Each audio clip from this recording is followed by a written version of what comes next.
What I've invented was a simple process to make high-powered lenses. So the process is quite simple. By mixing a solution of silicone gel, we extract a little droplet, put it onto a flat cover slip, and flip it over, and allows gravity to pull it into a nice parabolic shape, thereby forming a nice lens. This method is different because we remove any grinding and mold processes that's required for making a lens. It's very easy to do. In fact, I would think that anyone at home could do it. It costs around less than a cent to make a single lens. Well, I think the first time we had the lens attached to a smartphone and we were able to image down to hair follicles and sweat pores, that was very exciting. And the next step from there, we were able to actually image single yeast cells. That was really a very exciting moment.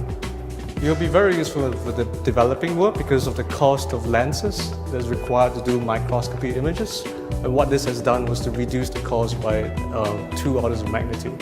Having this microscopy tool allows health workers to be able to take images at remote sites and transfer it through the internet to doctors elsewhere.